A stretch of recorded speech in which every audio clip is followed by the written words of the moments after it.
Is the FBI still targeting Catholics? No, sir. Is the FBI still spying on President Trump? I don't believe so. Is the FBI still censoring Americans? No, sir. Is the FBI still targeting Americans for shopping at Cabela's or purchasing Bibles? Nobody is targeted for their faith. Is the FBI still targeting Americans who are pro-life? Nobody is targeting anyone for their beliefs. Is the FBI still cooking the books on crime data? The crime data is real. Is the FBI still purging agents for conservative viewpoints? No one at the FBI has asked their viewpoints on politics. Is the FBI still labeling the Betsy Ross flag, the flag of the American Revolution, a hate symbol? No. Well, maybe that's why you've been able to, what was the number, 23,000 bad guys you've arrested, a huge increase from the same time period in the previous administration. I think you said 1,400 predators, 4,000 children rescued. Were those the facts? 4,700, 35% increase on children rescued. Yeah. And you got the guy to Abbey Gate? We got the Abbey Gate guy. We had a guy from the 4th District of Ohio who lost his life there serving our country. We appreciate that. Maybe when you're not focused on politics, you can actually do what the FBI is supposed to do. Go get the bad guys, right? That's what the men and women of the FBI do. Director, did John Brennan lie to Congress? Let me... 3 minutes ago, in a House Judiciary Committee hearing room packed to the brim, at a moment when 17 cameras were live and fully focused on the witness table, something happened that absolutely no one expected. Jim Jordan, the same Jim Jordan who has spent years defending this administration through every scandal, every controversy, every accusation, looked FBI Director Kash Patel straight in the eye and asked the question everyone had been avoiding for 8 months. Where are the Epstein files, Director Patel? You made a promise to this committee. You made a promise to the American people. You said 90 days. 8 months have passed. Where are the files? In that instant, Kash Patel's face changed. The confident, relaxed, fully controlled expression vanished. His face went pale white. His jaw locked. And, this detail matters, his right hand instinctively slid toward the edge of the table, as if searching for something to hold onto. That's his tell. I've watched him in dozens of hearings. When he's lying, his hand goes to the table edge. And in that moment, it did. But to understand why this scene was so jarring, we need to take one step back. Because the person asking this question was someone who, under normal circumstances, should never have asked it. Who is Jim Jordan? Defining Jim Jordan solely by his confrontational style would be a serious mistake. Jordan is far more than a congressman representing the state of Ohio. In Washington, he is known as one of the rare figures who, when necessary, is willing to turn even on his most loyal allies.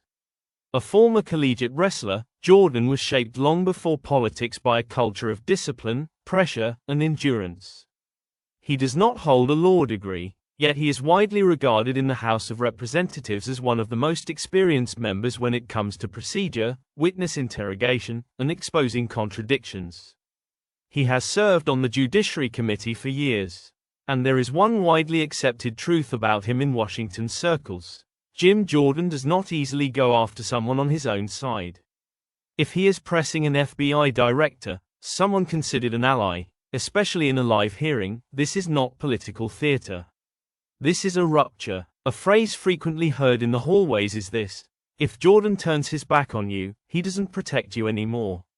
That's why what you're about to hear is not an ordinary congressional moment, but the live, public collapse of an alliance. And if you don't want to miss how this unfolds from beginning to end, don't forget to subscribe. Now let's return to the room. Date: April 18, 2025. Time: 2:47 p.m. House Judiciary Committee Oversight Hearing. The room looked exactly as it always does.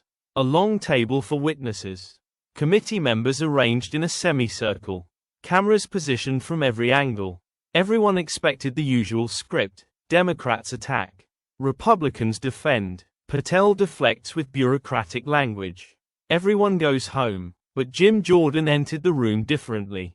I noticed it immediately. He didn't have his usual relaxed expression. Normally, for these friendly hearings, he carries a thin folder. That day, his folder was thick, stuffed with documents. He took the chairman's seat and didn't make small talk with anyone. He just stared at that folder. The first hour was completely ordinary. Republicans asked about border security, Chinese espionage, counterterrorism. Patel delivered smooth, rehearsed answers.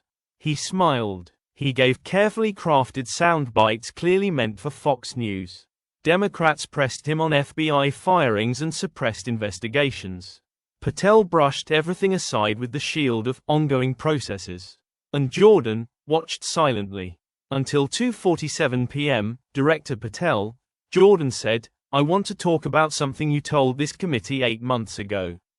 The room instantly stirred. Reporters looked up from their phones. Democrats leaned forward. Republicans glanced at one another. This was off script. Jordan slowly opened his folder. He pulled out a single page. Held it up for the cameras. "This is the transcript of your testimony from August 23rd. Do you remember it?" Patel nodded. "Yes, Mr. Chairman." Jordan put on his glasses. This is rare. Jordan almost never wears glasses during hearings. It meant he was about to quote word for word. "You said," Jordan read, "the FBI is committed to full transparency regarding the Jeffrey Epstein investigation. All documents not subject to ongoing restrictions will be released within 90 days. Jordan looked over his glasses at Patel. "That was 8 months ago, Director Patel. You said 90 days. Exactly 240 days have passed." He paused. "Where are the files?" A massive silence. Patel shifted. His relaxed posture disappeared. His shoulders tightened. "Chairman Jordan," he began, "the document release process involves multiple federal agencies." "I didn't ask about the process," Jordan cut in. "And that mattered. Jim Jordan does not interrupt allies. But this time, he did. This isn't a process question.